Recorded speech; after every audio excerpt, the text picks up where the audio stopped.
नमस्कार दोस्तों, online classes में आपका एक बार फिर स्वागत है। आज का जो हमारा टॉपिक है वो है राष्ट्रीय मानवाधिकार आयोग। आज हम राष्ट्रीय मानवाधिकार आयोग के बारे में बात करेंगे, मानव अधिकारों की बात करेंगे। तो टॉपिक है हमारा राष्ट्रीय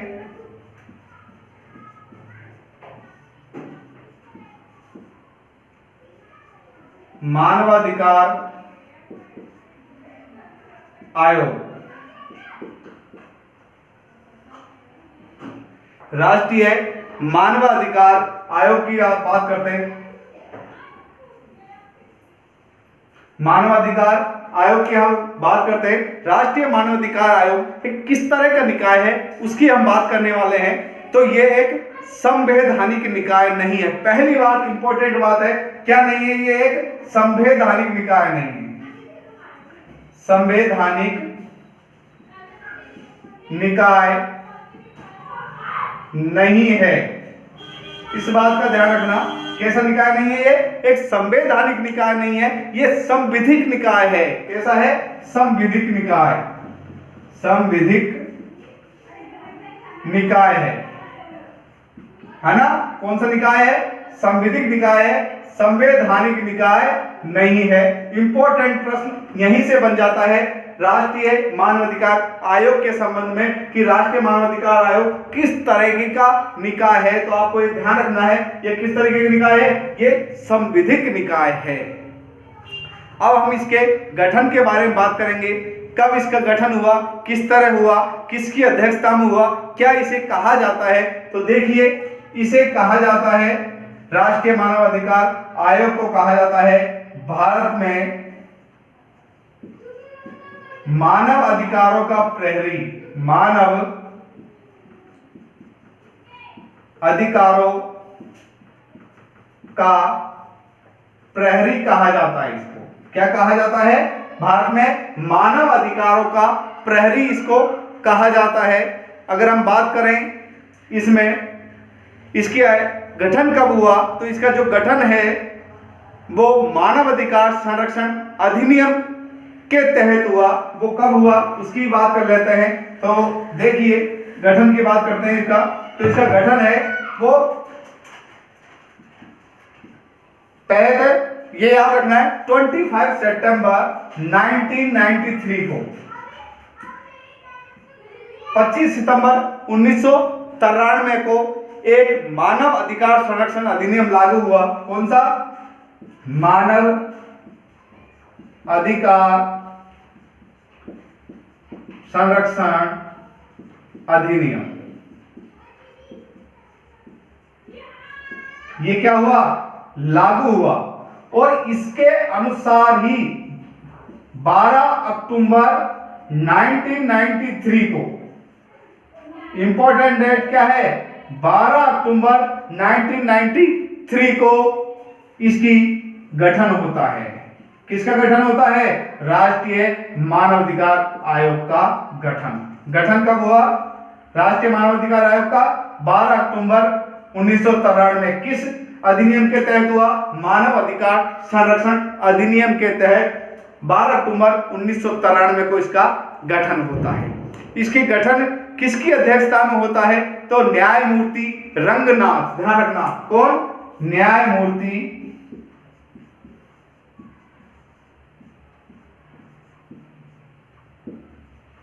रंगनाथ की अध्यक्षता में। यह बात आपको ध्यान रखनी है, किसकी अध्यक्षता में? न्यायमूर्ति रंगनाथ की अध्यक्षता में इनका क्या होता है? इसका गठन होता है राष्ट्रीय मानवाधिकार आयोग का। तो यहां से स्पष्ट हम कह सकते हैं कि राष्ट्रीय मानवाधिकार आयोग का गठन कब हुआ? 12 अक्टूबर 1993 को। कब हुआ?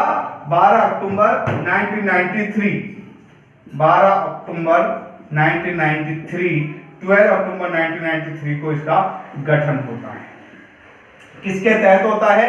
इसका मानव अधिकार संरक्षण अधिनियम 1993 के तहत इसका गठन होता है। किसकी अध्यक्षता में होता है? रंगनाथ की अध्यक्षता में होता है। और इसे देश में मानव अधिकारों का प्रहरी कहा जाता है, उसका रक्षक कहा जाता है। अब हम इस आयोग की बात कर लेते हैं, इसमें किस तरह इसके सदस्य हैं, कितने सदस्य हैं। तो सदस्य बात कर लेते हैं पहले। सदस्य, इसमें सदस्य होते हैं 5 सदस्य। तो प्रमुख होते हैं, प्रमुख कितने होते हैं 5, तथा अन्य सहयोगी सदस्य होते हैं, या फिर साक्षी सदस्य बोल सकते हैं उनको। सहयोगी और साक्षी, दो तरीके के सदस्य पाए जाते हैं। ये एक बहुसदस्यीय निकाय है, लेकिन प्रमुख कितने सदस्य होते हैं 5 होते हैं। और 5 में अब इनकी प्रमुख सदस्यों की ही बात कर लेते हैं। इसके जो 5 प्रमुख सदस्य हैं उनमें कौन कौन होते हैं। देखिए, इन 5 प्रमुख सदस्यों में एक होता है अध्यक्ष, और 4 होते हैं, एक तो अध्यक्ष होता है और 4 होते हैं अन्य सदस्य। इस तरह कितने सदस्य होते हैं 5, कुल कितने होते हैं 5 सदस्य होते हैं। अब यह अध्यक्ष किसको बनाया जाता है, अन्य सदस्य के रूप में किसको नियुक्त किया जाता है, इसकी भी हम बात कर लेते हैं कि इनकी किन किन को अध्यक्ष पद पर नियुक्त किया जाता है और अन्य सदस्य कौन होते हैं। तो देखिए,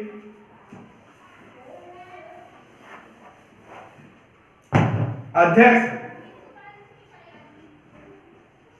अध्यक्ष कौन बनेगा, पूर्व, या लिख सकते हैं हम सेवानिवृत्त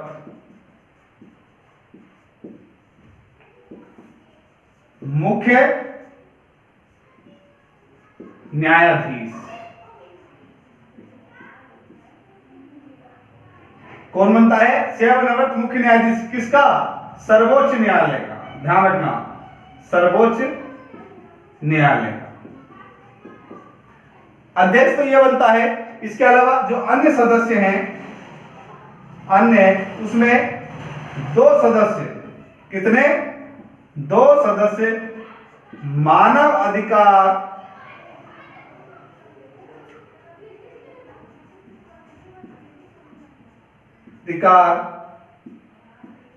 संबंधी ज्ञान व अनुभव रखने वाले।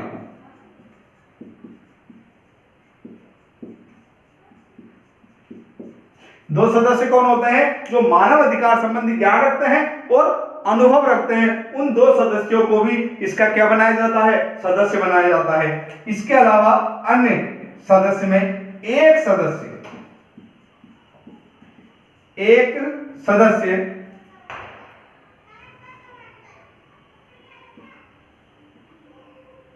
हाई कोर्ट, उच्च न्यायालय, उच्च न्यायालय का मुख्य न्यायाधीश,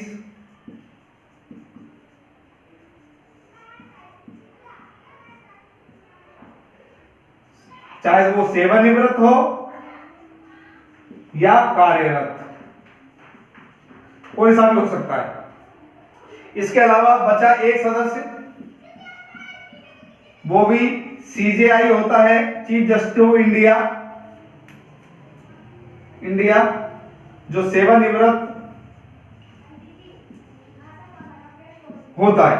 इस तरह 4 सदस्य तो ये और एक अध्यक्ष, इस तरह कुल टोटल 5 सदस्य होते हैं। ये इसके प्रमुख सदस्य इस आधार पर नियुक्त किए जाते हैं। इसके अलावा इसके अन्य सहयोगी सदस्य कौन कौन से होते हैं उनकी भी बात कर लेते हैं। इनके जो अन्य सहयोगी सदस्य हैं उनके अंतर्गत जो प्रमुख आयोग हैं, जो मानवाधिकार की रक्षा के संदर्भ में कार्य कर रहे हैं, एक तरीके से जैसे अल्पसंख्यकों की रक्षा का कार्य अल्पसंख्यक आयोग कर रहा है, तो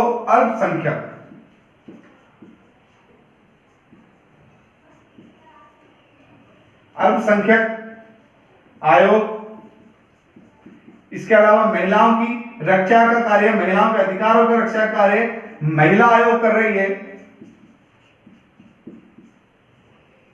है ना। इसके अलावा अगर हम बात करते हैं अन्य, तो हम बात करें अल्पसंख्यक आयोग, महिला आयोग, इसके अलावा जनजाति आयोग,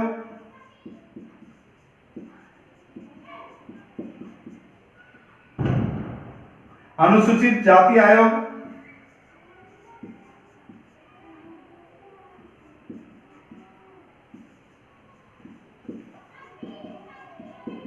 इनके जो अध्यक्ष होते हैं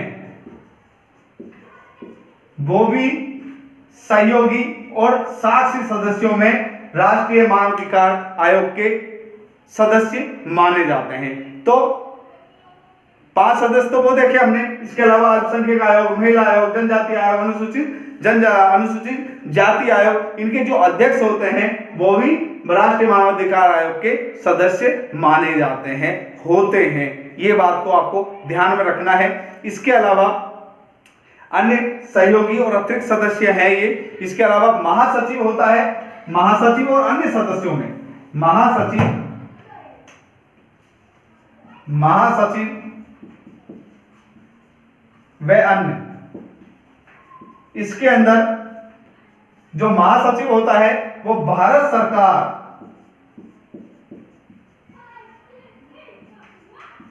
के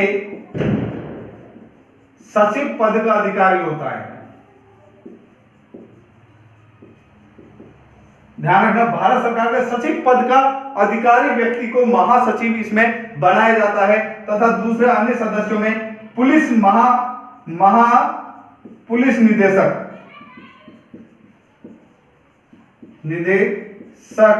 रैंक का अधिकारी भी इसका एक सदस्य होता है।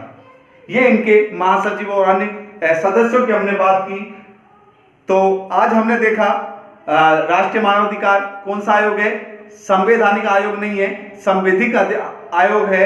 इसके अलावा भारत में मानवाधिकारों की रक्षा के लिए 25 सितंबर 1993 को एक मानवाधिकार संरक्षण अधिनियम लागू किया गया। मानवाधिकार संरक्षण अधिनियम 1993 लागू किया गया, जिसकी अध्यक्षता उसके द्वारा राष्ट्रीय मानवाधिकार आयोग का गठन किया गया 12 अक्टूबर 1993 में। कब किया गया? 12 अक्टूबर 1993 में। इसलिए मैं बार बार बोल रहा हूं कि बहुत सारी पुस्तकों में बुक्स में 10 अक्टूबर लिख रखा है, इस पे कंफ्यूजन नहीं होना है। तो राष्ट्रीय मानव आयोग का गठन 12 अक्टूबर 1993 में किया गया। इसको NHRC कहा जाता है, इंग्लिश में NHRC। ध्यान रखना, क्या कहा जाता है? NHRC कहा जाता है, नेशनल ह्यूमन राइट्स काउंसिल कहा जाता है। इसके अलावा अगर हम बात करते हैं इसके सदस्यों की, तो प्रमुख और सहयोगी सदस्य होते हैं। इसमें 5 प्रमुख सदस्य होते हैं, इसमें 1 अध्यक्ष और 4 अन्य सदस्य होते हैं, तथा सहयोगी सदस्यों के अंदर 4 सदस्य होते हैं, जिसमें चीफ जस्टिस ऑफ इंडिया पूर्व होता है।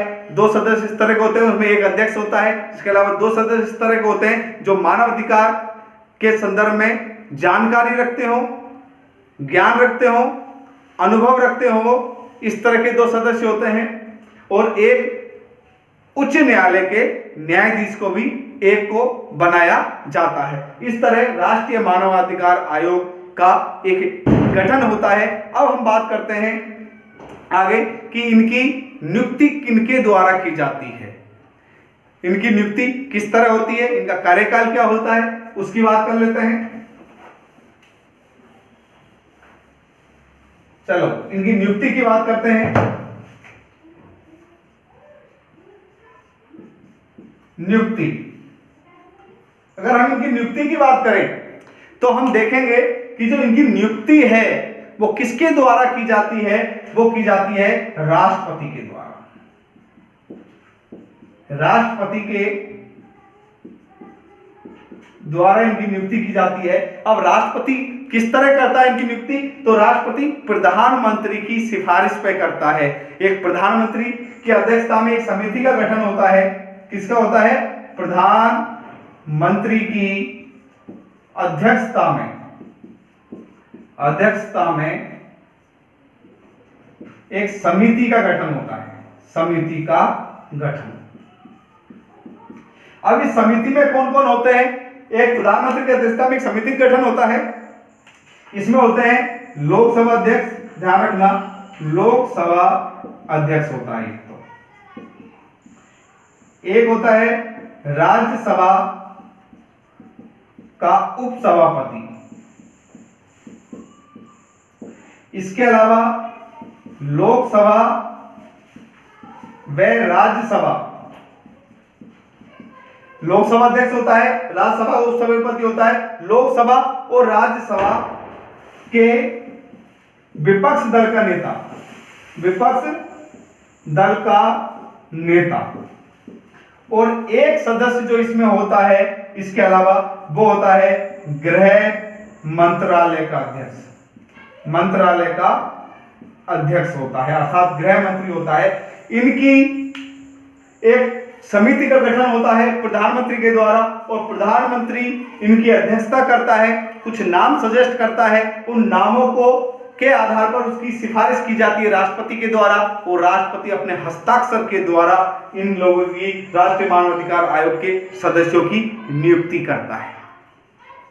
तो आज हमने इनकी नियुक्ति के बारे में देखा, आज हमने इसके गठन के बारे में देखा, आज हमने विधिक अधिनियम के बारे में देखा 1993 के, इनकी सदस्य संख्याओं के बारे में बात की, इनके अतिरिक्त सदस्यों की बात की, इनके राष्ट्रपति के द्वारा नियुक्ति की बात की।